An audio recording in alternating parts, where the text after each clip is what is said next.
Nadie esperaba encontrar esto en la casa de Rebecca L., una mujer que los vecinos solo conocían como un ama de casa ejemplar, que aparecía regularmente en las reuniones de padres y cuidaba la limpieza de su césped. En el ático de su impecable casa, un inspector de seguros descubrió algo el 22 de marzo de 2024 que inmediatamente llevó a la intervención de la policía. En la habitación cerrada desde dentro había un congelador en el que dos grandes bolsas al vacío con evidencias de un caso extremadamente grave estaban ordenadamente guardadas. Hasta ese día, nadie en el tranquilo suburbio podía imaginar que detrás de la fachada de una vida familiar tan ejemplar pudiera esconderse tal hallazgo. La mañana de aquel día no prometía nada inusual. James M., un experimentado inspector de seguros con 12 años de experiencia profesional, llegó al asentamiento suburbano de Westview para verificar una queja rutinaria del proveedor de electricidad. Según el informe que le proporcionaron con anticipación, el consumo nocturno de electricidad en la casa de la familia L superaba constantemente la norma en 400 vatios. Una nimiedad, se podría pensar. Quizás alguien simplemente era aficionado a las series nocturnas o trabajaba hasta tarde en la computadora. Y sin embargo, James tuvo que verificar personalmente esta desviación. Al acercarse a la casa, el inspector notó inmediatamente los caminos perfectamente limpios, los arbustos bien recortados y la línea recta del seto. Cuando llamó, la dueña misma, Rebecca, abrió la puerta. Parecía reservada, sonrió cortésmente y preguntó el motivo de su visita. Después de escuchar la explicación de James, la mujer dijo casi inmediatamente que no dejaría entrar a nadie sin una orden de registro. Esto era inusual, pero no sospechoso. Simplemente una regla: el derecho del propietario. El inspector asintió y prometió regresar al día siguiente con los documentos correspondientes. Pero en ese momento, su atención se fijó en algo más: un pequeño cable, apenas visible, que iba desde la ventana del segundo piso hasta debajo del tejado. James recurrió a la policía en busca de ayuda, citando posibles violaciones de las regulaciones para el uso de la red eléctrica y el seguro de propiedad. Por la tarde, tenía una orden de registro en mano. Regresó ya con 2 agentes de policía y llamó nuevamente. Esta vez, el esposo de la dueña, Eric L., abrió la puerta. El hombre parecía preocupado, pero se mantuvo tranquilo y dejó entrar a los inspectores de buena gana. Una inspección ordinaria de las habitaciones no produjo resultados. Televisores, computadoras, electrodomésticos, todo dentro de lo normal. Sin embargo, James pidió verificar el ático. La escotilla que conducía hacia arriba estaba cerrada desde dentro. Cuando se les preguntó por qué, los esposos intercambiaron una breve mirada. Eric respondió primero. Arriba guardaban equipos, herramientas y algunos objetos personales. Ofreció buscar la llave y abrir la escotilla. Mientras los propietarios buscaban la llave, James observó nuevamente el pequeño cable que subía y entendió que la fuente de los vatios excesivos debía estar exactamente allí. Cuando se abrió la escotilla, el inspector fue el primero en subir. Dentro hacía calor, olía a humedad y ligeramente a moho. El ático no estaba abarrotado. Algunas cajas con ropa, pilas de libros viejos y las herramientas que Eric había mencionado. Pero la atención del inspector se dirigió a un cable de extensión eléctrica que conducía a un viejo congelador en funcionamiento, ubicado en la esquina más alejada de la habitación. Al lado había un taburete ordenado, una cesta de plástico vacía y unas tijeras para cortar papel film. Cuando abrió la tapa del congelador, James aún no sabía que la tranquila vida de Westview cambiaría para siempre en un minuto. En el congelador había 2 grandes bolsas selladas al vacío. El contenido era perturbador. Nadie abrió las bolsas en el lugar. Los oficiales llamaron inmediatamente a un grupo especial de investigación y técnicos forenses. Mientras los investigadores trabajaban arriba, los esposos fueron interrogados por separado, directamente en su sala de estar. Ambos afirmaron nunca haber visto el congelador en el ático y no saber de dónde provenía. Las primeras sospechas de la policía recayeron naturalmente en aquellos que tenían acceso a la casa y podían conectar dispositivos sin obstáculos. Eric L., el esposo de la dueña, recibió especial atención. Su trabajo como electricista lo convertía en un candidato adecuado para alguien que podría instalar una conexión secreta en el ático y disfrazarla como comunicación doméstica ordinaria, especialmente porque al día siguiente el vecino informó a la policía que la semana pasada había escuchado un extraño ruido de taladro y golpes desde arriba en la casa de la familia L. durante la noche. El propio Eric explicó estos ruidos como trabajo banal. Dijo que estaba instalando nuevos estantes para herramientas y no quería molestar a los niños durante el día. Sin embargo, la policía notó su nerviosismo e inseguridad en las respuestas. La segunda versión de la investigación era menos obvia, pero no menos interesante. James M., el inspector de seguros que fue el primero en subir al ático y encontrar los paquetes, podría estar interesado en encontrar algo comprometedor sobre los propietarios. Posiblemente quería obtener un ascenso o esperaba una bonificación por descubrir un fraude. La policía examinó cuidadosamente sus informes anteriores, pero hasta ahora James nunca se había visto envuelto en situaciones sospechosas. Los investigadores verificaron las declaraciones de Eric sobre los trabajos nocturnos. En el ático, efectivamente encontraron herramientas: un taladro, cajas de tornillos, accesorios de montaje. El vecino confirmó que a menudo veía a Eric manipulando en el patio y en el techo, y que también había escuchado el funcionamiento de herramientas antes. La coartada parecía confirmada, y la sospecha podría haber disminuido, pero una circunstancia seguía preocupando a la investigación. La escotilla del ático estaba cerrada desde dentro, y la llave de la cerradura estaba en el llavero de Rebecca, aunque ella afirmaba no haber sabido siquiera de su existencia. A última hora de ese mismo día, el médico forense transmitió a la investigación una conclusión preliminar. Lo encontrado en el congelador había estado allí al menos 4 años. Al principio, todo apuntaba contra Eric L. El papel demasiado obvio del hombre que trabajaba como electricista. Conocía la casa por dentro y por fuera, y sobre todo, estaba regularmente en el ático. El ático era su territorio, el lugar donde guardaba herramientas y equipos y donde los vecinos a menudo escuchaban el ruido de sus trabajos nocturnos. ¿Cómo podía ser que una persona que conocía cada centímetro del cableado y la comunicación de su propia casa no pudiera sospechar de la existencia de un gran congelador escondido en la esquina del mismo ático? 2 días después del primer hallazgo, los investigadores regresaron a la casa de la familia L. Esta vez, inspeccionaron el estudio de Eric. Aquí había muchos elementos de equipo típicos de un electricista: medidores, cables de diferentes grosores, rollos de aislamiento. Sin embargo, la atención de los investigadores se dirigió a otro hallazgo. En el cajón de la mesa de trabajo había planos cuidadosamente doblados de toda la red eléctrica de la casa con anotaciones del año 2021. Los documentos parecían profesionales: líneas claras, marcas detalladas, etiquetas comprensibles.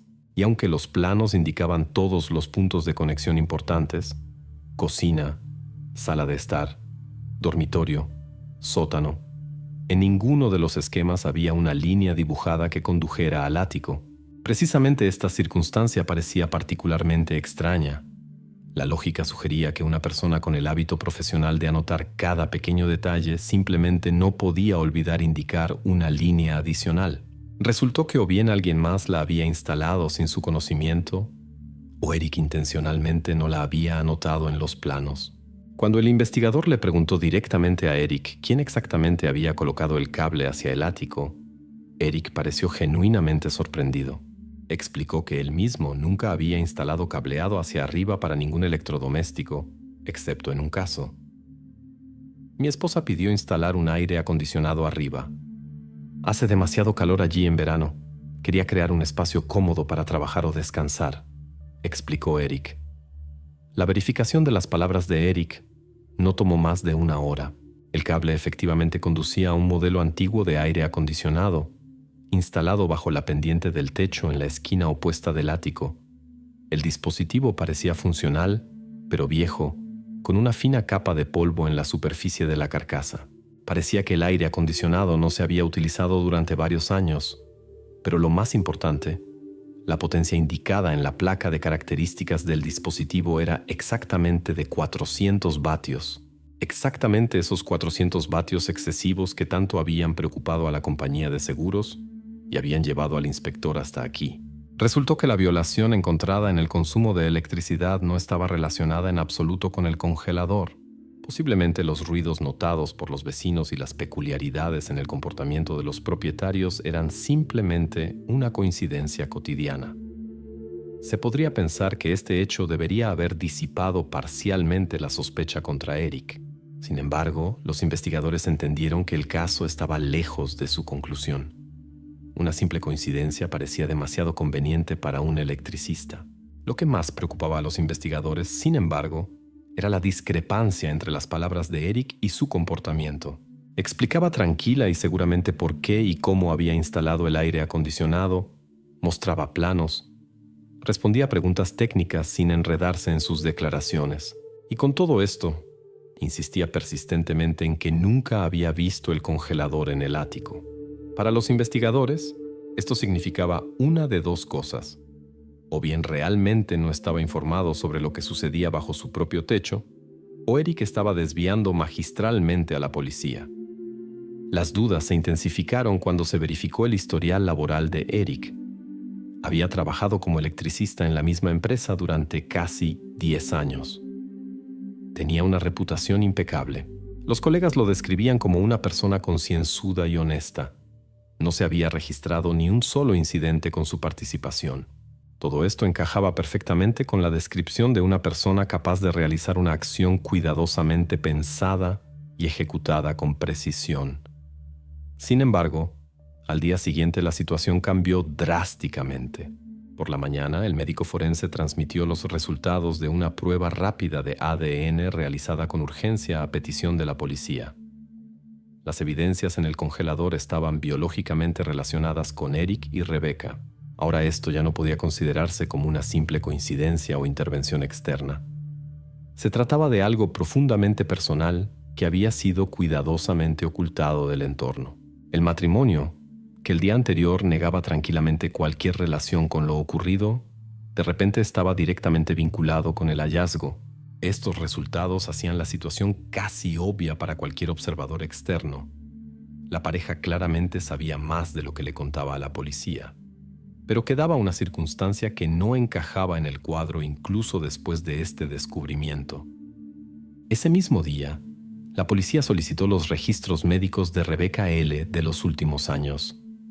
Si ella tenía una relación directa con lo descubierto en el ático, debía reflejarse de alguna manera en su historial médico, pero los documentos resultaron ser impecables. Ni un solo embarazo en los últimos años figuraba en los registros de los médicos.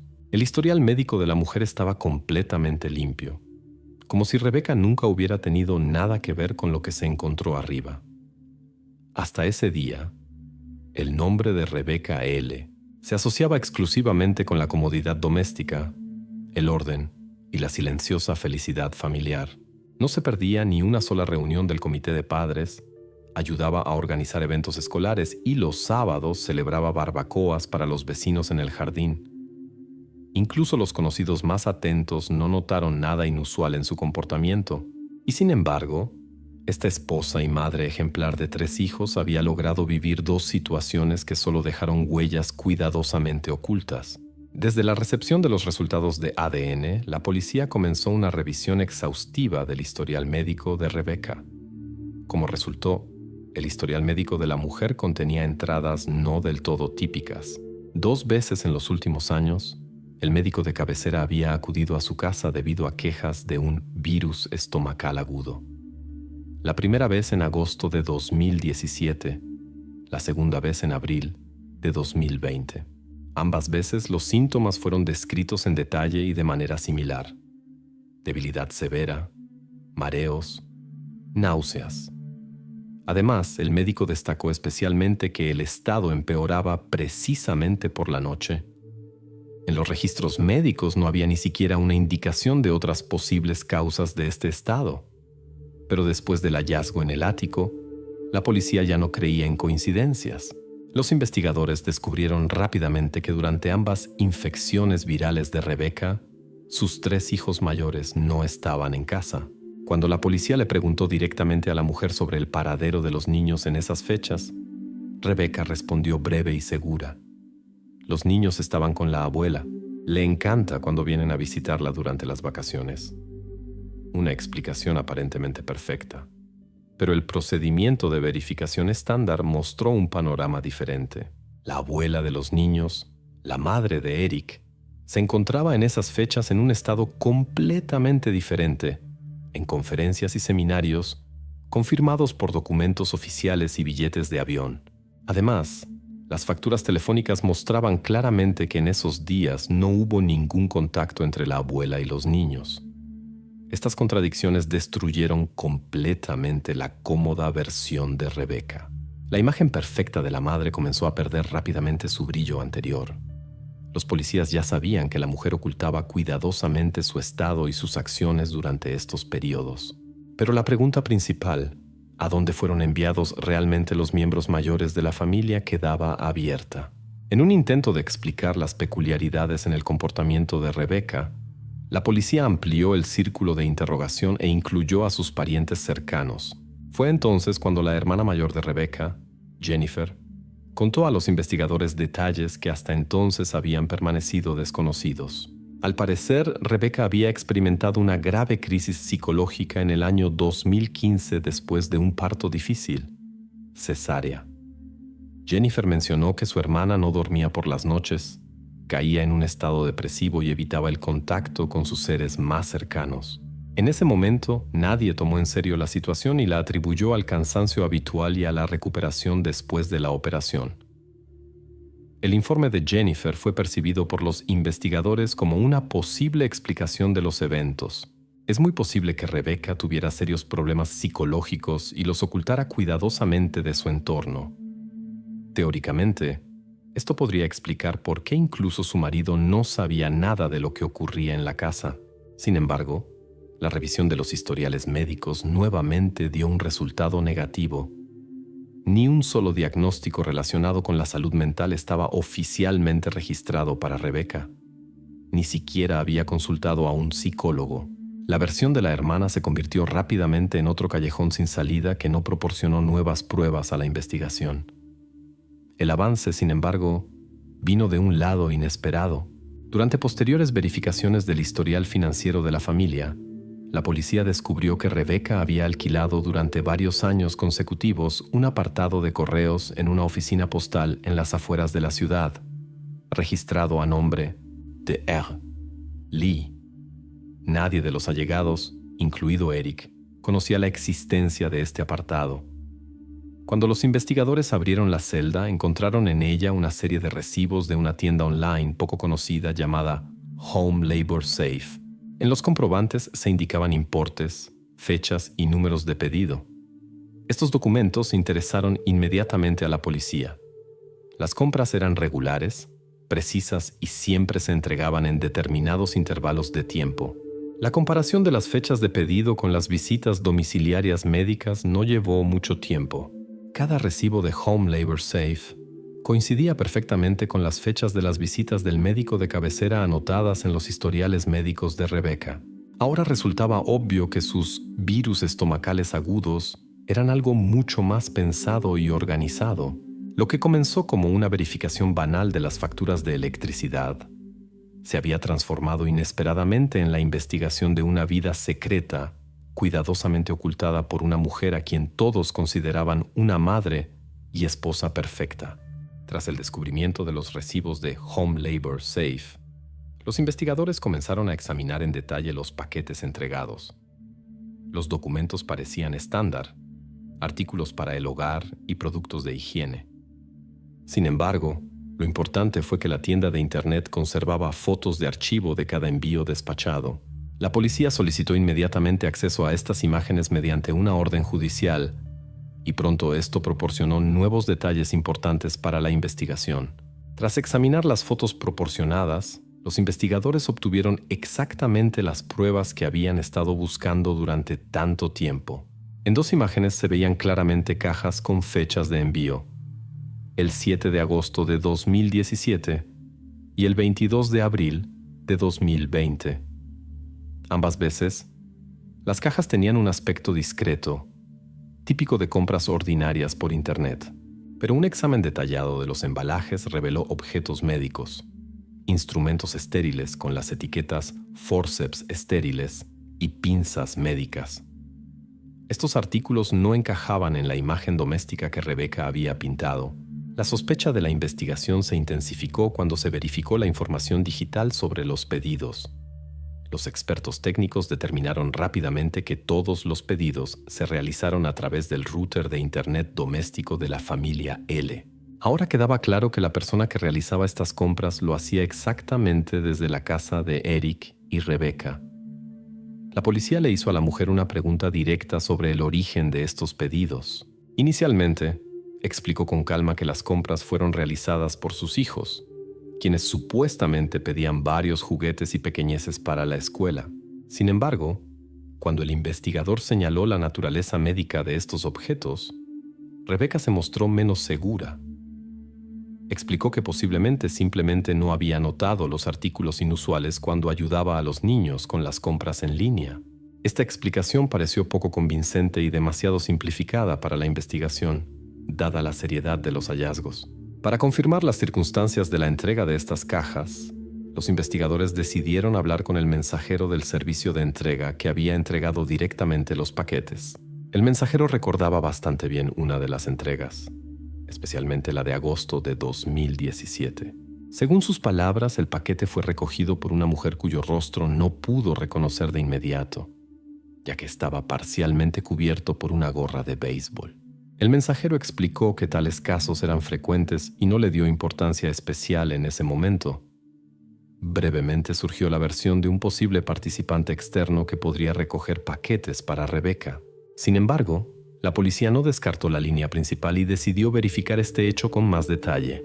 Los investigadores pusieron en contacto al mensajero con un artista forense y le presentaron para identificación fotos de varias personas posibles, incluida la propia Rebecca. Esta vez ella no llevaba cubiertas para la cabeza u otros elementos que ocultaran su rostro. El mensajero confirmó inmediatamente a la investigación que había reconocido a la mujer. A pesar de la gorra de béisbol durante la recepción, había recordado los contornos de su rostro e incluso su manera de moverse. Este fue uno de los raros casos en que la memoria de un testigo proporcionó un resultado seguro, sin dudas ni vacilaciones. Después de este importante testimonio, toda la atención de la policía se concentró definitivamente en la propia Rebecca. Ahora ya casi no había dudas en el caso. Era ella quien pedía y recibía exactamente estos instrumentos médicos y ocultaba este hecho a toda su familia y entorno. Con cada nuevo hallazgo, la imagen de la madre ejemplar y activista del comité de padres se desmoronaba cada vez más. Sin embargo, quedaba lo más importante: probar la conexión directa entre estas entregas y los hallazgos en el ático de la casa. Todos los detalles convergían lógicamente hacia un punto, pero la policía aún no había obtenido pruebas directas de la relación entre las fechas de los paquetes y lo que estaba escondido en el congelador. No obstante, la investigación ya entendía claramente en qué dirección seguir buscando. El siguiente paso para la policía debía ser determinar claramente la relación cronológica entre las fechas de entrega de los pedidos y el momento de aparición de lo encontrado en el ático. Esta tarea ya parecía técnica, casi rutinaria. La investigación ya disponía de fechas, recibos, testimonios del médico e imágenes de archivo de los paquetes. Todo lo que quedaba por hacer era realizar otro examen pericial que confirmaría definitivamente la versión de la policía y uniría todos los fragmentos de esta historia no sencilla. Después de recopilar todas las pruebas, verificar cuidadosamente los testimonios de los testigos y completar las investigaciones forenses, a la investigación no le quedó más remedio que acusar oficialmente a Rebecca L. La mujer se negó durante mucho tiempo a reconocer los hechos. Trató de manipular detalles y desviar sospechas de sí misma. Sin embargo, cuando todos los elementos del cuadro encajaron, se vio obligada a ceder y reconocer lo evidente. Rebecca confirmó a la investigación que efectivamente ocultó ambos embarazos y gestionó los nacimientos de forma independiente en casa, sin ninguna ayuda médica. Como razón principal de sus acciones, citó el miedo banal a destruir la imagen cuidadosamente construida de esposa perfecta y madre ejemplar. de la que había estado orgullosa durante muchos años. Para ella, la opinión del entorno era más importante que cualquier norma moral o legal. Durante sus declaraciones confesionales, la mujer explicó que su idea principal era no tomar medidas activas, asumiendo que los procesos naturales se desarrollarían sin su intervención.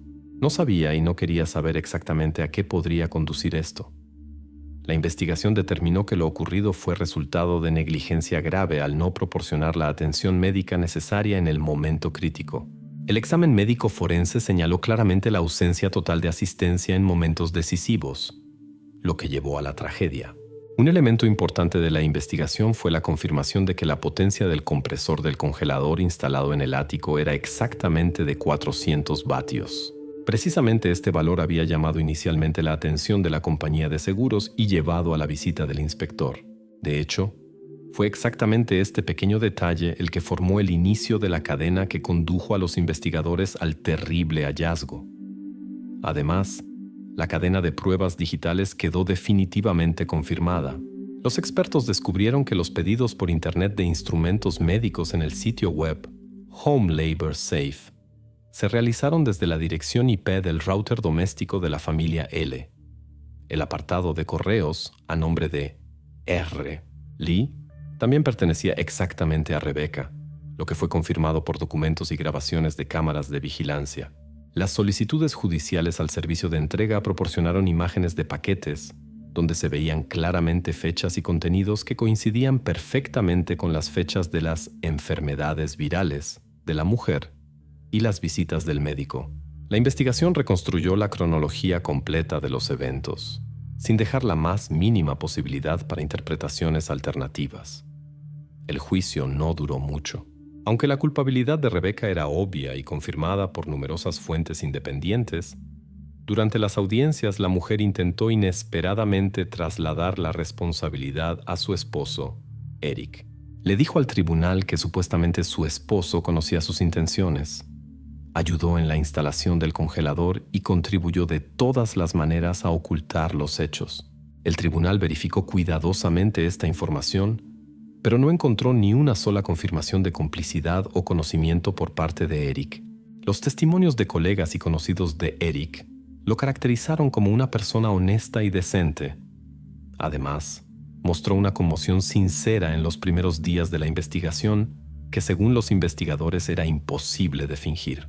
El juez detuvo el intento de Rebecca de manipular el proceso, señalando la ausencia de cualquier evidencia contra su esposo. El abogado de la acusada intentó lograr una reducción de la pena, argumentando que la mujer nunca había tenido problemas con la ley anteriormente y su estatus social antes del crimen era impecable. Sin embargo, el tribunal no consideró estos argumentos válidos. Se señaló que la gravedad del crimen, su conciencia y las acciones premeditadas no permiten circunstancias atenuantes. Después de examinar cuidadosamente todas las pruebas, el jurado emitió unánimemente un veredicto de culpabilidad.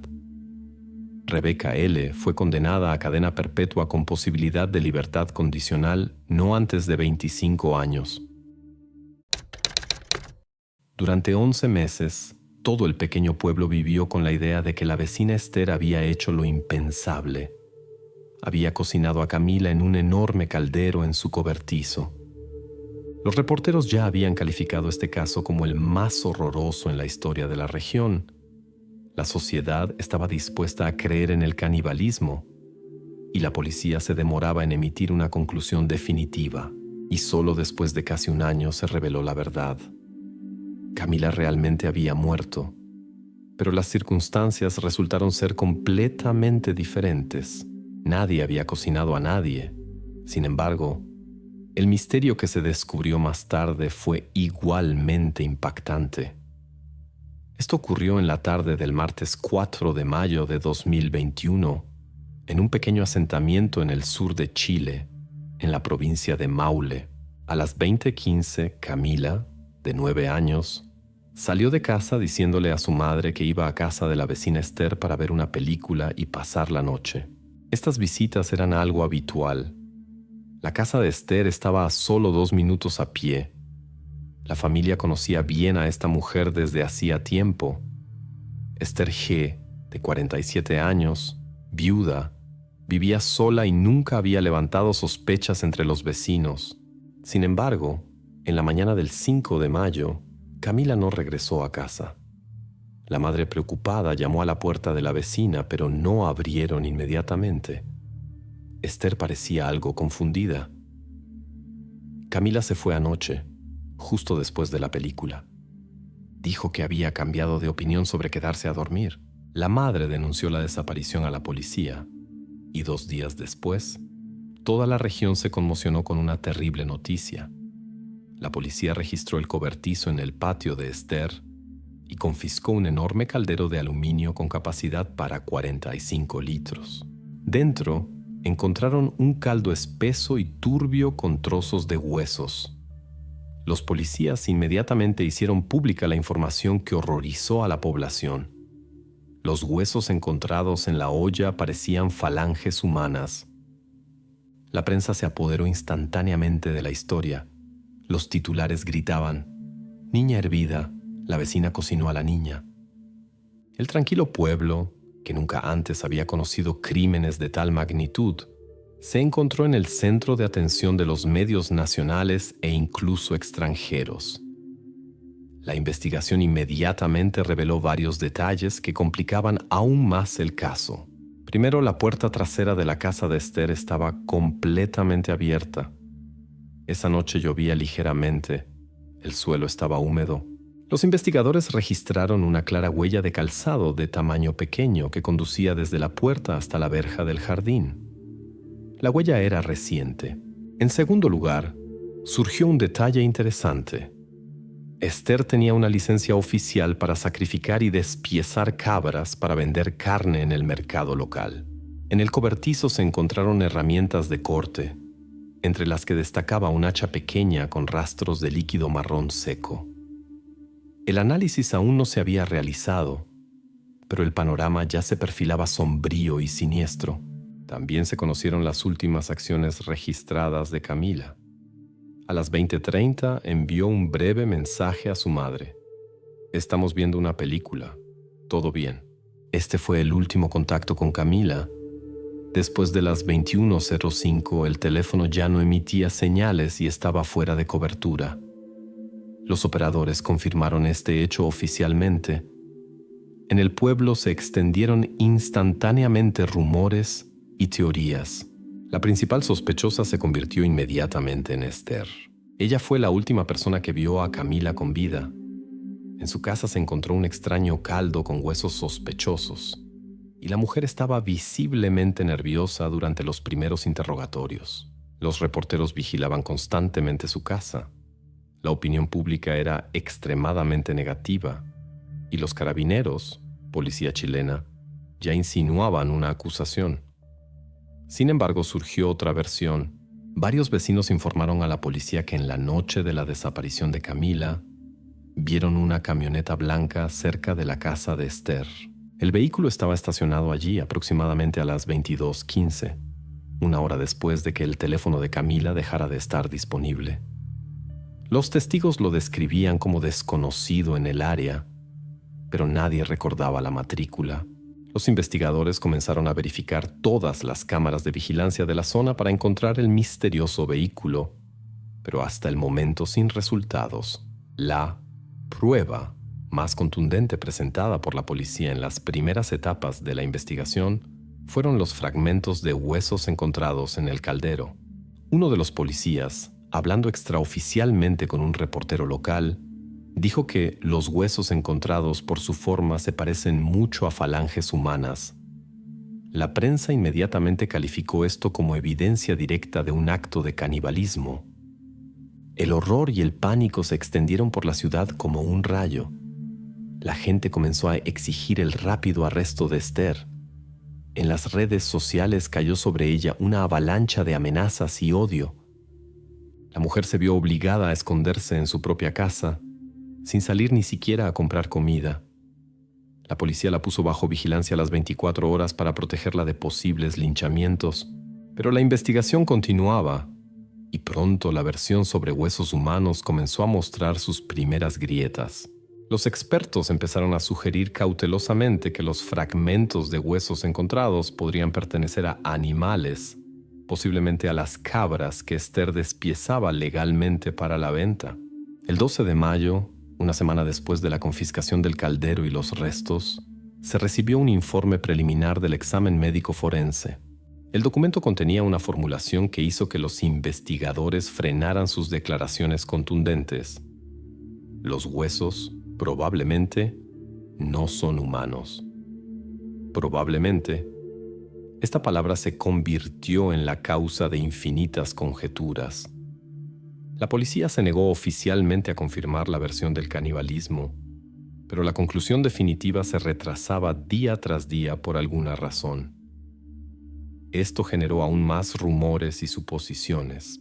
Poco después del informe preliminar de los médicos forenses, comenzaron a surgir las primeras inconsistencias y contradicciones en la versión de la policía y la prensa. Los expertos comenzaron a revisar cada evidencia nuevamente.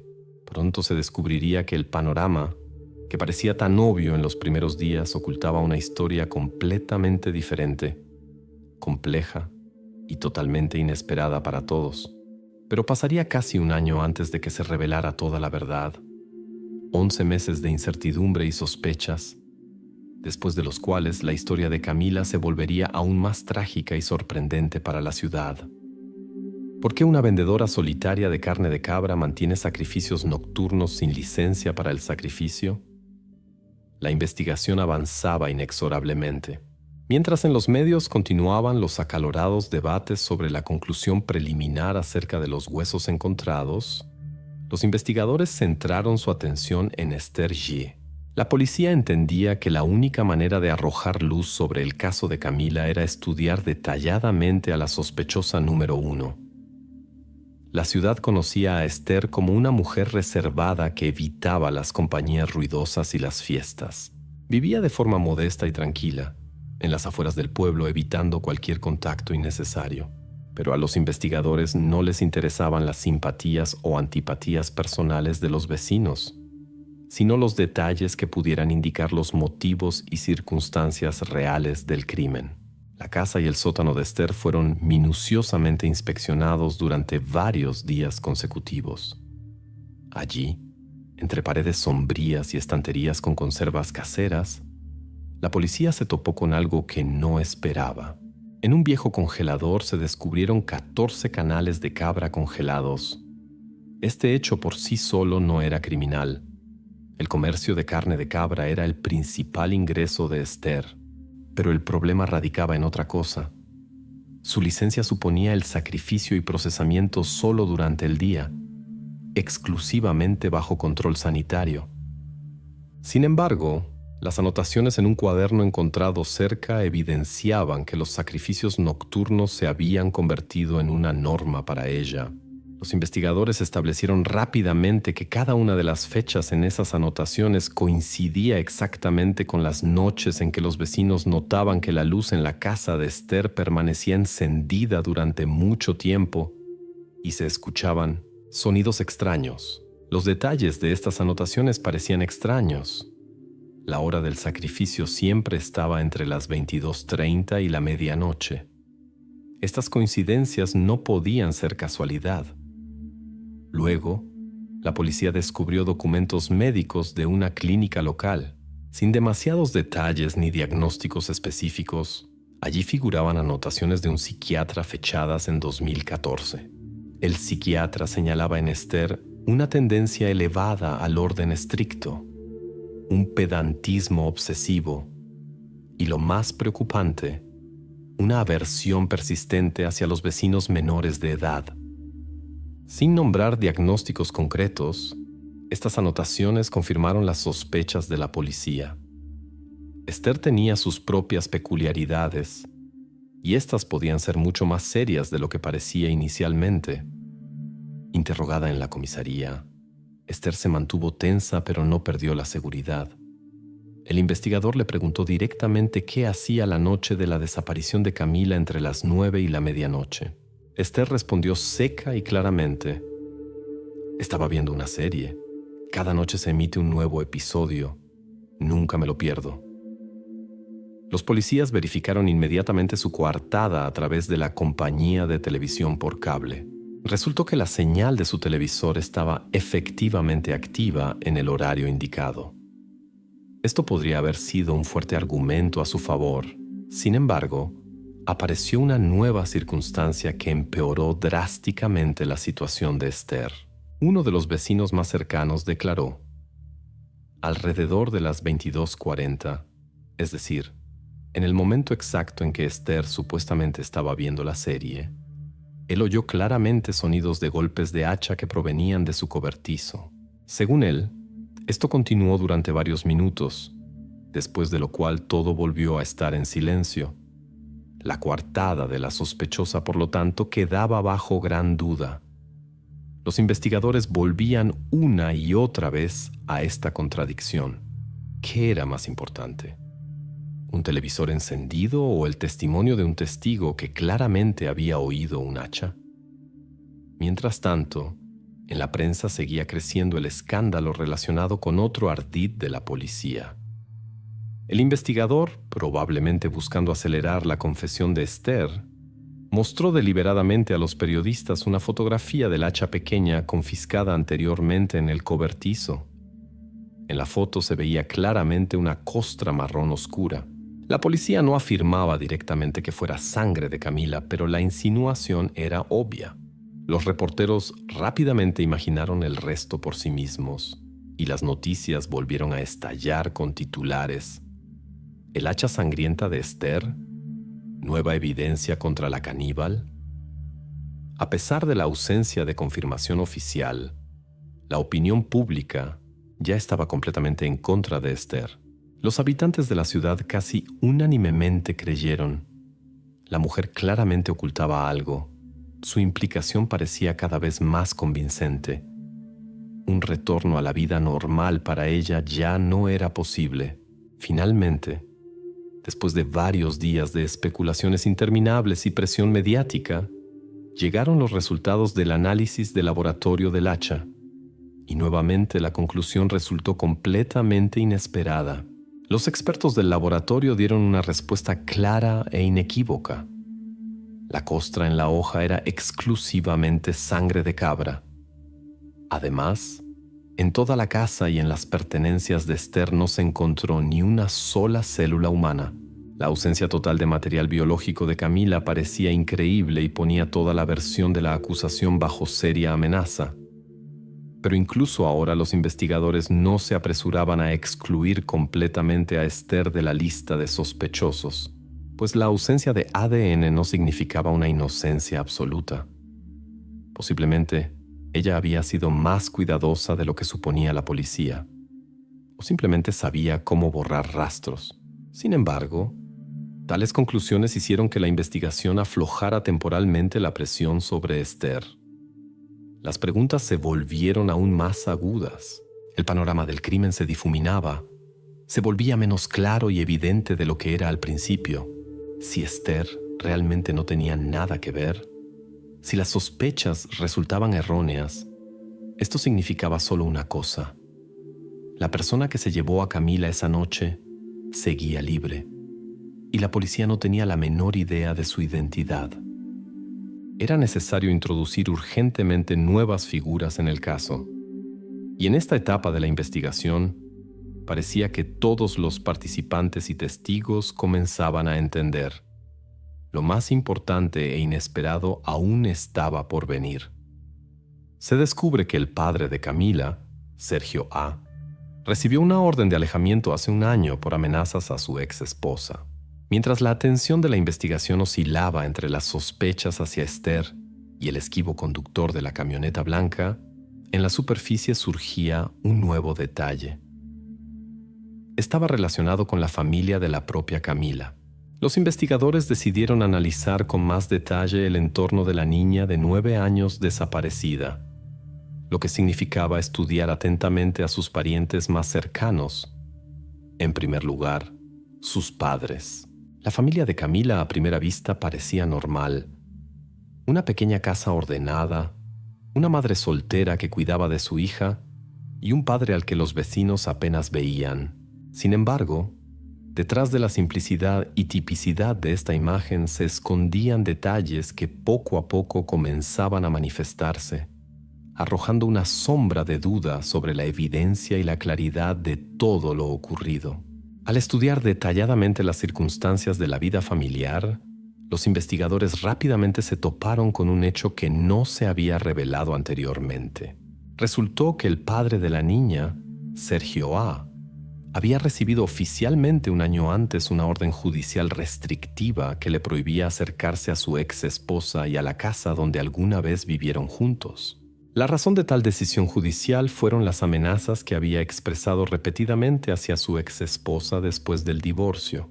Los documentos no contenían detalles de estas amenazas, pero el hecho estaba oficialmente confirmado, y esto inmediatamente dio a la historia familiar un tono completamente diferente. Una verificación adicional de los teléfonos y dispositivos electrónicos de los miembros de la familia reveló detalles preocupantes. En las conversaciones de Camila se encontraron mensajes que su padre le había enviado una semana antes de su desaparición. Sergio le escribía a su hija breve y bruscamente: «Mamá te miente sobre mí». Tales mensajes claramente indicaban un conflicto entre los padres que podría convertirse en terreno para acciones impredecibles. Esto alarmó a la policía, especialmente considerando el carácter inestable del padre y la orden restrictiva emitida anteriormente. También se descubrió que la familia experimentaba serias dificultades financieras. La casa había sido adquirida con una hipoteca, cuyos pagos en los últimos meses llegaban con retraso. Los vecinos recordaron otro episodio extraño. A finales de abril, literalmente unos días antes de la desaparición de Camila, notaron a Sergio sacando varias cajas grandes de la casa. Esto era inusual, teniendo en cuenta que el hombre hacía tiempo que no vivía allí, y según afirmaciones de su ex esposa, prácticamente no aparecía. ¿Qué había exactamente en esas cajas? Nadie lo sabía, pero el evento en sí no encajaba con las afirmaciones de la madre sobre la ausencia total de contactos con su ex marido. Los investigadores volvieron a llamar a la madre de Camila para un interrogatorio adicional. Sus respuestas fueron seguras y categóricas. Afirmaba: «Sergio no ha venido aquí en meses. Prácticamente no nos comunicábamos, salvo brevemente por teléfono, y esto siempre terminaba en conflicto». La policía verificó estas declaraciones utilizando los datos de geolocalización del teléfono móvil de Sergio. Y aquí la investigación se encontró con un hecho que contradecía completamente las palabras de la madre. La noche en que desapareció Camila, el teléfono de Sergio fue registrado a menos de 3 kilómetros de la casa de Esther. Esto significaba que el exmarido estaba muy cerca, aunque no directamente en el lugar de los hechos. Esto no probaba su culpabilidad, pero sacudió seriamente la fiabilidad de las declaraciones de la madre. Alguien claramente no estaba diciendo toda la verdad. Los investigadores, enfrentados a tal contradicción, comenzaron a considerar un posible motivo: el intento de Sergio de llevarse a su hija por la fuerza. Esta versión se filtró rápidamente a la prensa, y los periodistas la recogieron instantáneamente, inflando el escándalo a proporciones enormes. Nuevos titulares cambiaron nuevamente el curso de la opinión pública. Secuestro familiar.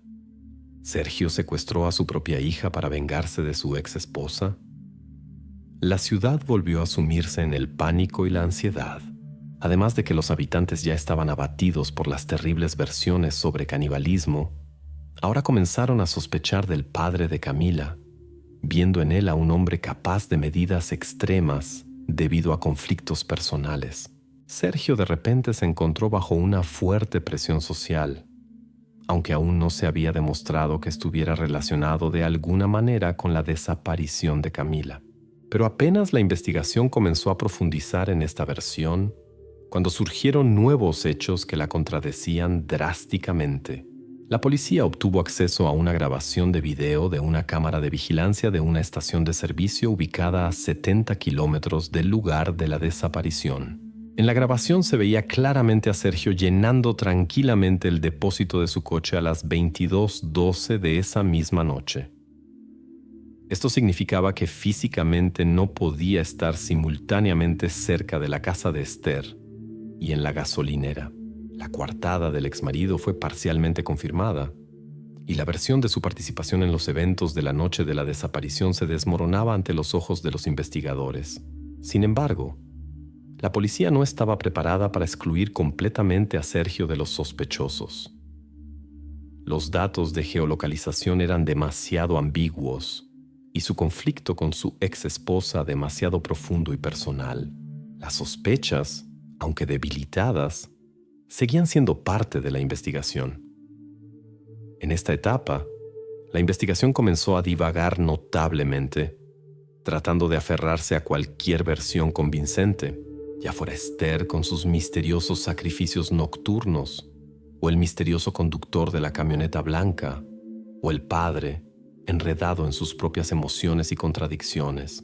Mientras la policía intentaba desenredar estas líneas complejas y claramente confusas, nadie notó un pequeño pero importante detalle tranquilamente colocado en el patio trasero de la casa donde desapareció Camila. Precisamente este detalle, descubierto mucho más tarde, pronto daría un vuelco a todo el caso y dirigiría la investigación en una dirección completamente diferente. En julio, un granjero cerca del canal Las Trillas encuentra una zapatilla deportiva infantil talla 31 con las iniciales CA bordadas.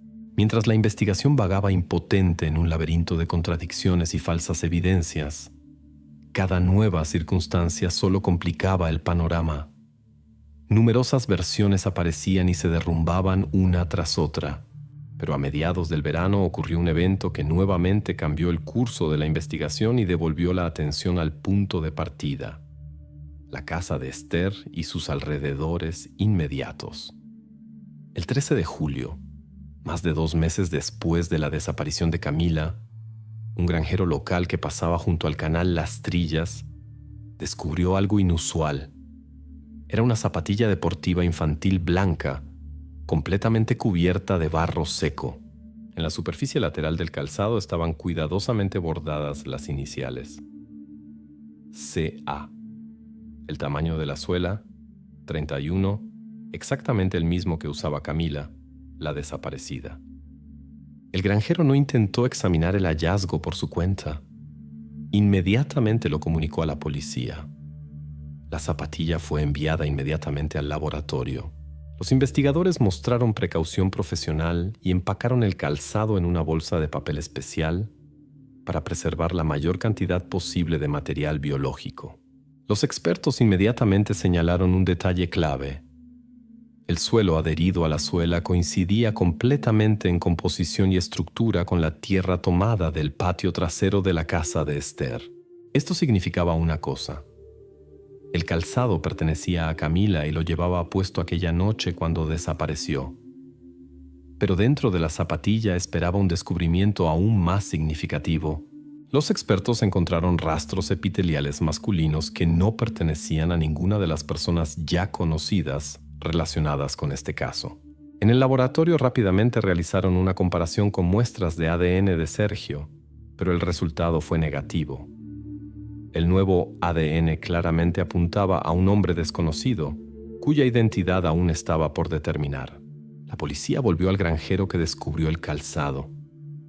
Él inmediatamente recordó un detalle que no había mencionado anteriormente, ya que no le daba especial importancia. Vi esa noche algún tipo de camioneta. Estaba justo al lado del canal, aproximadamente a las 11 de la noche del 5 de mayo. Recuerdo claramente que tenía un parachoques de casa robusto. Me pareció extraño ver un coche en ese lugar tan tarde, pero en ese momento no le di importancia. El testimonio del granjero interesó a los investigadores, ya que esto los devolvía a la versión temprana de la camioneta blanca, mencionada anteriormente por testigos. Sin embargo, esta vez había que verificarlo con más precisión y a fondo. Los investigadores comenzaron a cotejar datos sobre todos los propietarios locales de vehículos. La verificación de la base de datos de automóviles mostró que Sergio solo poseía un sedán azul y Esther no tenía coche en absoluto, ni siquiera carnet de conducir. Esto significaba que la camioneta pertenecía a otra persona. Los investigadores se vieron obligados nuevamente a ampliar el círculo de sospechosos y examinar más atentamente a otros residentes locales. Como resultado de un análisis en profundidad, el cazador local Luis R. cayó bajo sospecha. Este hombre era conocido por la policía principalmente debido a problemas con la ley relacionados con el contrabando de animales salvajes. Lo más importante era que Luis efectivamente poseía una camioneta blanca con un parachoques de caza característico que coincidía perfectamente con la descripción del granjero. Esta era la primera pista convincente en mucho tiempo y la policía decidió verificarla cuidadosamente. Luis fue llamado a interrogatorio. El hombre se comportó con calma y sin pánico proporcionó sus datos a la investigación, afirmando que en la noche del 5 de mayo no estaba ni cerca del canal Las Trillas. «Estaba cazando lejos de aquí, puedo probarlo», declaró Luis con confianza. Los investigadores verificaron inmediatamente los datos de registro de las cámaras de carretera que registraban las matrículas de vehículos en las carreteras. Pronto, la policía obtuvo información que exoneraba completamente a Luis. Las cámaras registraron claramente su camioneta blanca a una distancia de más de 120 kilómetros del lugar de la desaparición de Camila precisamente en la noche del 5 de mayo. El granjero que señaló la camioneta blanca simplemente se equivocó. La memoria resultó poco fiable a la luz de la luna y probablemente confundió los colores de los coches. La versión con Luis y su camioneta se derrumbó inmediatamente, al igual que las hipótesis anteriores. Sin embargo, a pesar de la pista falsa, el hecho mismo del descubrimiento del calzado seguía siendo la evidencia más importante, demostrando que Camila había abandonado la casa de Esther viva por su propio pie. Así, los investigadores se vieron obligados a revisar completamente las versiones iniciales relacionadas con la camioneta. Ahora el vehículo blanco ya no parecía la clave del enigma, pero la importancia del calzado descubierto no podía sobreestimarse. Este hallazgo indicaba claramente que Camila había logrado salir de la casa de Esther ilesa, y todas las sospechas anteriores hacia la vecina volvieron a debilitarse. Mientras tanto, los policías estaban tan concentrados en rastros lejanos y borrosos que dejaron de notar detalles más obvios, aquellos que estaban literalmente a sus pies. La investigación, acercándose gradualmente al final, demostraba una y otra vez cuán poco fiable es la memoria humana y cuán fácil es pasar por alto algo importante que está justo a la vista.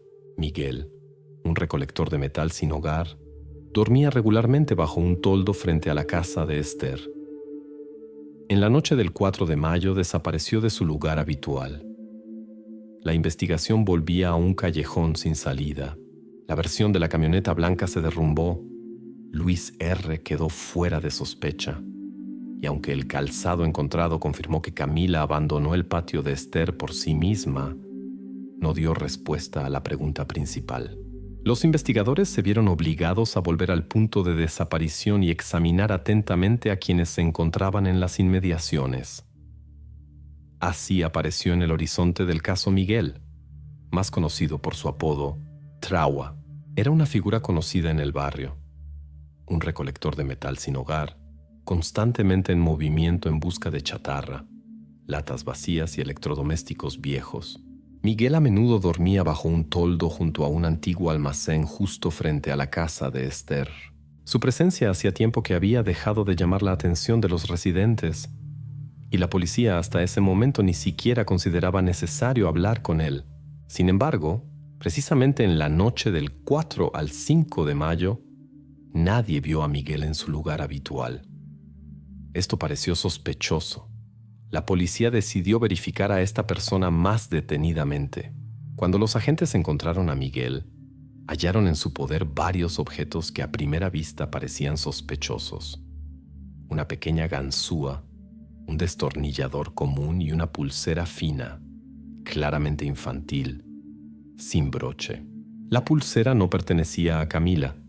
Su madre lo confirmó, pero por su tamaño y tipo claramente era adecuada para un niño aproximadamente de la misma edad. Al responder a la pregunta de dónde había obtenido este objeto, Miguel no pudo hacerlo, declarando simplemente que lo encontró en la calle y quería venderlo junto con chatarra. Después de revisar los archivos policiales, se descubrió que Miguel ya había estado en el radar de las fuerzas del orden. Un año antes lo habían detenido por robar gallinas en una de las calles vecinas. Esta información no lo convertía en un criminal serio a ojos de la policía, pero claramente reforzaba las sospechas. Los investigadores interrogaron a Miguel en detalle. Se mantuvo tranquilo, sin nervios ni agresión. Informó con confianza a la policía que no durmió junto al almacén la noche de la desaparición de Camila porque fue a un refugio para personas sin hogar. Sus palabras eran fáciles de verificar, y los agentes inmediatamente contactaron con la administración del refugio. Sin embargo, el registro del refugio estaba inesperadamente vacío para esa noche. El administrador lo explicó por un cambio del empleado de turno, quien por alguna razón no llevó el registro. El empleado confirmó que efectivamente estaba de servicio esa noche, pero no podía recordar específicamente a Miguel, ya que muchas personas pasan por el refugio. Además, en la ropa de Miguel, la policía descubrió extraños rastros de polvo blanco, rápidamente identificados por expertos como cal de construcción. A la pregunta de dónde procedía, Miguel respondió tranquilamente: estaba descargando cemento en una obra. Todo está cubierto de este polvo allí. Es difícil de limpiar, ya saben. Esta explicación sonaba lógica.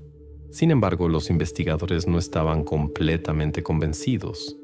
Teniendo en cuenta el panorama general del caso y el nerviosismo en la sociedad, que exigía resultados rápidos, la cal se convirtió en objeto de mayor atención para los investigadores, ya que ya habían escuchado versiones de expertos sobre cómo los criminales a veces intentan ocultar rastros de crímenes utilizando mezclas de construcción y reactivos químicos.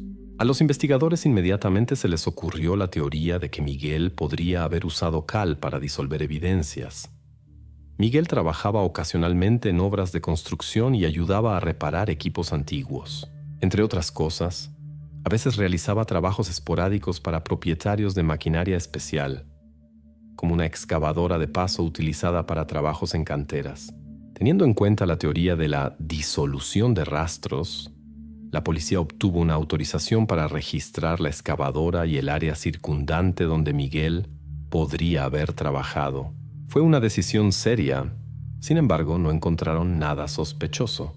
A pesar de las extensas verificaciones, no se encontraron rastros del crimen, lo que causó irritación adicional a la investigación, que perdía un tiempo precioso en otra pista falsa. La situación cambió drásticamente cuando la policía obtuvo acceso a las grabaciones de las cámaras de vigilancia del refugio.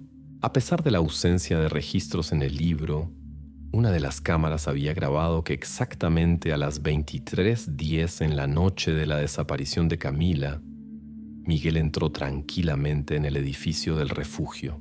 Este hecho confirmaba completamente sus palabras y destruía la coherente versión de la acusación contra él. Las sospechas volvieron a derrumbarse, dejando a la policía en otro callejón sin salida. Miguel quedó fuera de la lista de los principales sospechosos, aunque sería prematuro descartar completamente las dudas sobre él. Seguía siendo una persona que podría haber notado o sabido algo sin darse cuenta. Los investigadores tuvieron que dar un paso atrás nuevamente. La sospecha hacia Miguel se debilitó oficialmente, sin embargo, un detalle seguía inquietando a los expertos. La cal realmente podría haberse adherido a su ropa en cualquier lugar: construcción, trabajos de reparación, maquinaria antigua. Pero la policía aún no podía estar segura. Este detalle aparentemente insignificante conduciría a los investigadores algún tiempo después a una pista completamente inesperada de la que aún ni sospechaban. Todavía en busca de una nueva clave para resolver el enigma, la investigación tenía que revisar nuevamente los hechos ya conocidos. Pero una cosa se hacía cada vez más evidente. La respuesta más importante seguía oculta en pequeños detalles que a primera vista parecían aleatorios e insignificantes. La amiga de Camila, Selena R., 9, recuerda inesperadamente una conversación. Camila tenía miedo de salir al patio de Esther. Olía mal y algún hombre andaba por allí. Mientras los investigadores luchaban con pruebas contradictorias y coartadas poco convincentes, inesperadamente apareció una nueva pista proveniente del entorno inmediato de la propia Camila. Vino de una persona que anteriormente no había sido mencionada en el caso, la amiga cercana de Camila, Selena Orre. Los agentes decidieron interrogar nuevamente a los niños que vivían en el barrio. La entrevista se realizó bajo el estricto protocolo Paz, sin la presencia de los padres y con la participación de un psicólogo infantil, para excluir la influencia de los adultos. La amiga de Camila, Selena, al principio respondió con inseguridad, evitando mirar a los ojos del psicólogo, pero pronto recordó una conversación aparentemente insignificante que tuvo lugar un par de días antes de la desaparición. Camila dijo que tenía miedo de ir al patio de Esther, olía mal, y además había un hombre que siempre andaba por allí. A ella no le gustaba. Esta nueva información hizo que los investigadores se involucraran inmediatamente en el caso con doble atención. Interrogaron a Selena con cuidado para obtener más detalles.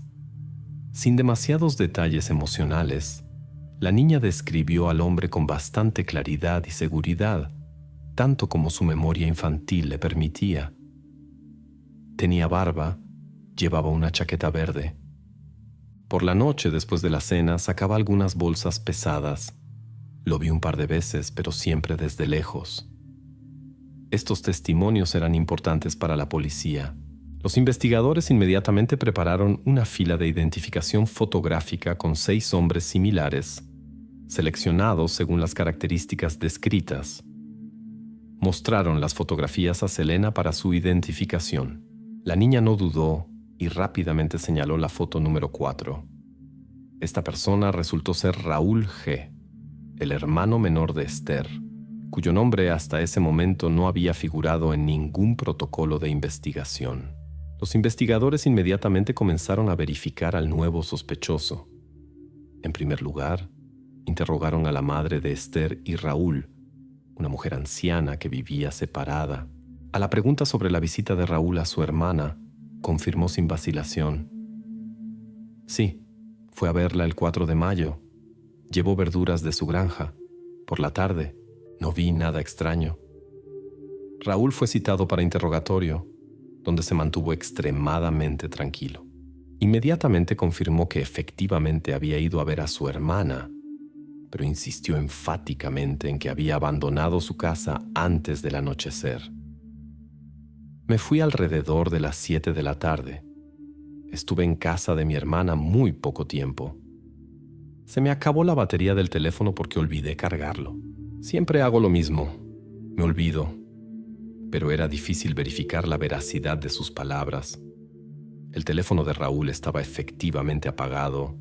Los datos de geolocalización estaban ausentes, lo que solo aumentaba las sospechas de la investigación. El testimonio de la niña rápidamente se filtró a la prensa y nuevamente causó revuelo público. Los periódicos y la televisión inmediatamente comenzaron a debatir si los niños, bajo la influencia de los adultos o de la propia investigación, podrían haber inventado o distorsionado algo involuntariamente.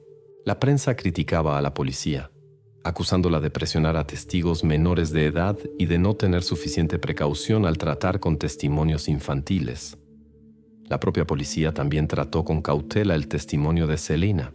Los investigadores entendían que la memoria de un niño podría distorsionar los detalles, especialmente después de tanto tiempo del evento. Esta precaución solo alimentaba las disputas, causando sospechas y dudas adicionales en la sociedad.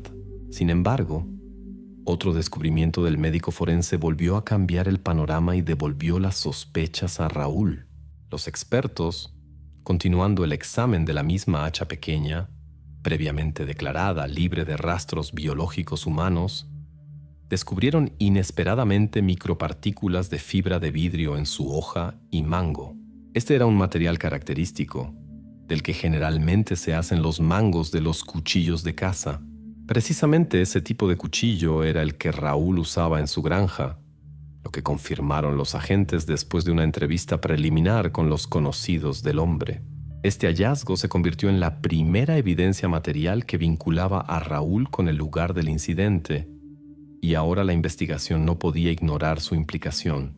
A pesar de la ausencia de acusaciones directas, Raúl se convirtió definitivamente en una figura de interés primordial para los investigadores. Después del descubrimiento de la fibra de vidrio, la policía inmediatamente presentó una solicitud a la Fiscalía para obtener una orden para realizar un registro completo en el territorio perteneciente a Raúl G. En el documento, entre otras cosas, había una indicación especial: examinar cuidadosamente el viejo tanque séptico en el patio, que anteriormente no había atraído la atención de la investigación en absoluto. A pesar del mayor interés en Raúl, la policía oficialmente no lo acusaba de un crimen. Su figura todavía estaba rodeada de niebla, y la investigación evitaba cuidadosamente conclusiones apresuradas. Pero la aparición de un nuevo detalle conducía inexorablemente la investigación hacia un nuevo, posiblemente último desenlace. Mientras los agentes esperaban la autorización para el registro, ninguno de ellos podía saber con certeza qué revelaría exactamente el viejo pozo de hormigón en el patio trasero de Raúl. Mientras tanto, la prensa continuaba criticando a la policía por su aparente indecisión y caos en la investigación. Sin embargo, los investigadores entendían perfectamente que precisamente ahora se estaban acercando a la solución de esta historia compleja e intrincada. Todos los pequeños detalles, todas las inconsistencias y sospechas pronto se unirían en una imagen completa, levantando definitivamente el velo de misterio del caso de la desaparición de Camila. Septiembre de 2021. El equipo del Servicio de Agua Nuevo Sur realiza una inspección con georradar de los patios. Bajo el viejo tanque séptico de plástico en casa de Esther, el dispositivo detecta una masa orgánica densa. Los acontecimientos se desarrollaron rápida y alarmantemente. Se obtuvo la orden de registro de la propiedad de Raúl. Sin embargo, al mismo tiempo, el patio vecino, el patio de Esther, volvió a estar en el centro de la investigación. En septiembre de 2021, casi 5 meses después de la desaparición de Camila, la Compañía Municipal Nuevo Sur estaba realizando una inspección planificada de las comunicaciones, utilizando un georradar. El equipo debía verificar el estado de los viejos tanques sépticos en esta área antes de la reconstrucción del alcantarillado. Los trabajos seguían su curso normal hasta que el georradar detectó una anomalía en el suelo precisamente bajo el viejo tanque séptico de plástico, ubicado en el patio trasero de la casa de Esther. El equipo mostraba claramente la presencia de un objeto orgánico grande y denso, ubicado a una profundidad de alrededor de 1 metro. Los trabajadores detuvieron inmediatamente la inspección y llamaron a un ingeniero. Llegó al lugar el ingeniero Felipe L., quien personalmente realizó un nuevo escaneo y confirmó los datos iniciales. Midió cuidadosamente y registró las dimensiones del objeto en los radargramas. Los contornos de la anomalía se dibujaban claramente y tenían parámetros aproximados de 110 centímetros de largo y unos 40 centímetros de ancho. La profundidad era de aproximadamente 0,9 metros. Felipe contactó sin demora con la policía entregándoles todos los materiales del estudio. Los agentes llegaron rápidamente al lugar y comenzaron la inspección. El tanque séptico parecía abandonado. La tapa estaba cubierta de basura y escombros de construcción, como si alguien hubiera intentado enmascarar su verdadero estado. Durante la inspección inicial de las paredes interiores del tanque, los expertos notaron inmediatamente rastros frescos de cal, el mismo material que anteriormente había aparecido en la ropa del vagabundo Miguel. Pero ahora la cal se convirtió en un signo mucho más alarmante, evidenciando un posible intento de ocultar algo importante.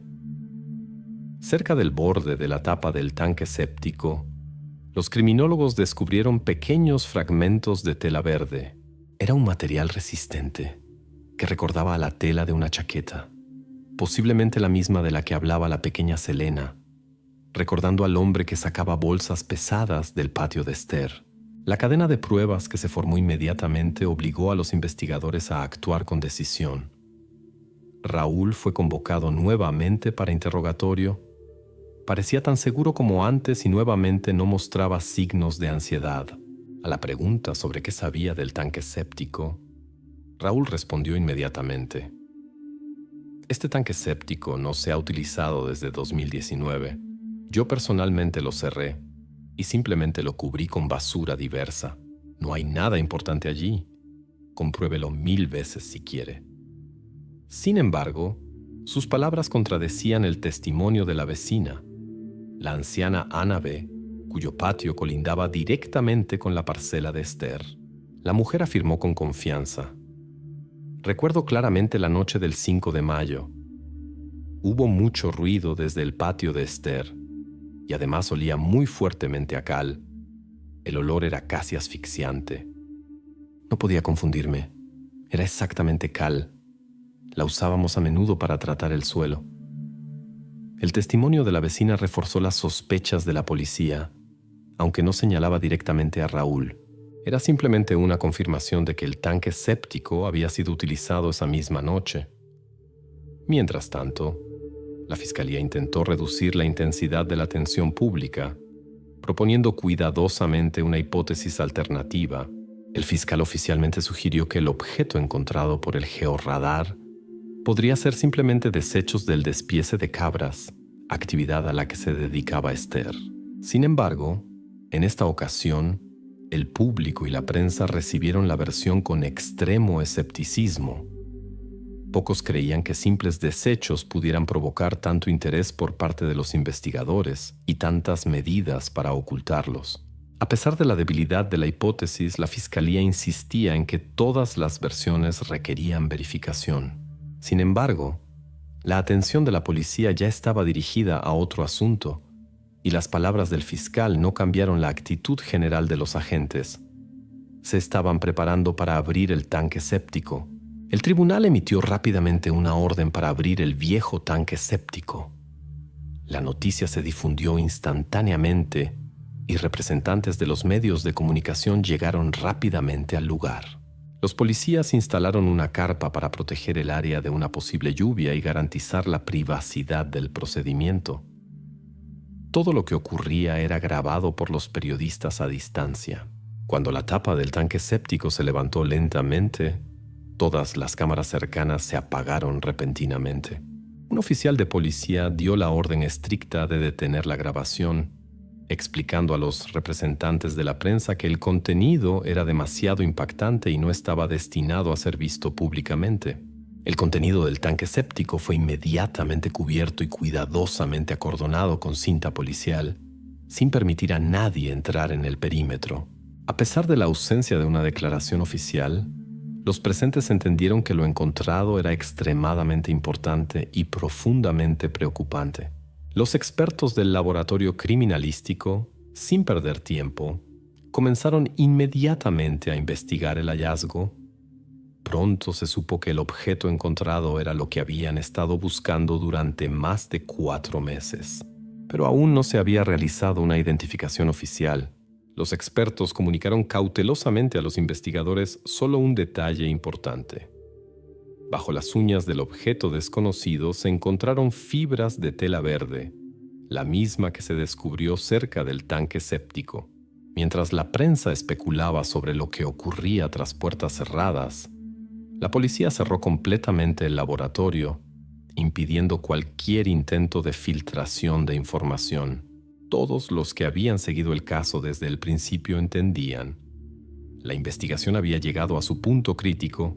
Solo quedaba por averiguar una cosa: ¿a quién pertenecía exactamente la tela verde encontrada? ¿Y cuán cerca del final habían llegado los investigadores? Octubre de 2021 se convirtió en el punto final para la investigación. Después de varias semanas de trabajo silencioso y metódico de los expertos del laboratorio de ADN, se confirmaron oficialmente los resultados del análisis. El material genético de los restos encontrados coincidía con las muestras de Camila A., con una precisión del 99,9%. Este fue el hecho final e irrefutable que la investigación había estado esperando durante casi medio año. Además, el laboratorio hizo otro descubrimiento importante. Bajo las uñas se encontraron células epiteliales pertenecientes a Raúl Guy, el hermano menor de Esther. Los investigadores inmediatamente compararon el biomaterial con las características externas de Raúl y descubrieron una abrasión fresca pero ya cicatrizada en el dedo de su mano que correspondía perfectamente al carácter de las huellas encontradas. Raúl no resistió la presión de las pruebas y admitió su implicación en el caso. Su confesión fue lacónica y algo evasiva. Fue un accidente. Simplemente no calculé mi fuerza. Ella comenzó a gritar. Entré en pánico. Mi hermana no sabía nada de nada. La investigación llegó a su fin y cada detalle anteriormente incomprensible ahora encajaba claramente en su lugar. Aquellos misteriosos huesos en la olla, que habían causado horror y pánico en la sociedad, resultaron ser simplemente un hueso del propio Raúl. Durante el despiece de una cabra, se había dañado accidentalmente la articulación de un dedo y lo había tirado al caldo común. La pericia confirmó que la sangre encontrada en la caldera era exclusivamente de cabra. No existió ningún canibalismo ni rituales terribles. También apareció el smartphone misteriosamente desaparecido de Camila. No había sido robado ni roto intencionalmente. La niña lo había dejado caer accidentalmente en el patio de la casa de Esther. Y Raúl, al notarlo más tarde, decidió deshacerse de él en el camino, arrojando el dispositivo en la hierba cerca del canal, donde poco después encontraron también la zapatilla deportiva. El teléfono permaneció al aire libre hasta que la batería se descargó completamente. La cal, que se había convertido en uno de los elementos principales del misterio, resultó ser un intento banal de Raúl para ralentizar el proceso natural de descomposición de los restos. La había tomado del gallinero, que estaba justo en el territorio de la casa de su hermana. Precisamente los rastros de esta cal estaban en la ropa del vagabundo Miguel, que casualmente trabajaba cerca en esos días. Sin embargo, incluso con pruebas completas, Raúl no tenía intención de rendirse fácilmente. En un careo con los investigadores y su hermana, cambió repentinamente su testimonio, trasladando parte de la culpa a Esther. Ella me llamó y me dijo que simplemente cerrara el hoyo. Hice lo que me pidió. Esther, que hasta ese momento había soportado estoicamente todas las acusaciones, negó emocionalmente su implicación, pero el fiscal le mostró el registro de llamadas telefónicas que indicaba una llamada de Raúl a las 00:17 de esa misma noche. En el cuaderno de notas de Esther se conservaba una breve anotación que confirmaba que su hermano efectivamente planeaba cerrar algún hoyo. El tribunal inmediatamente calificó lo ocurrido como homicidio premeditado de una menor seguido de ocultación. Incluso sin prueba directa de la intención inicial, la confesión inicial de Raúl, combinada con la ocultación del hecho de la muerte, fue lo suficientemente convincente para una calificación severa del crimen. En marzo de 2022, el Tribunal de la Provincia de Tolima anunció el veredicto final. Raúl Shea recibió 30 años de régimen estricto por homicidio seguido de ocultación del crimen. Su hermana Esther, a pesar de numerosos rumores y la versión inicial de su completa implicación, fue condenada solo a 3 años de libertad condicional por encubrimiento no premeditado. El tribunal reconoció que Esther no participó en los eventos, sino que actuó solo bajo la presión de las circunstancias, tratando de encubrir a su hermano. No hubo apelaciones a la sentencia. El caso se cerró oficialmente y en la decisión judicial figuraba breve y unívocamente: un accidente trágico, agravado por el pánico del culpable y falsas hipótesis, infladas por la prensa hasta el absurdo.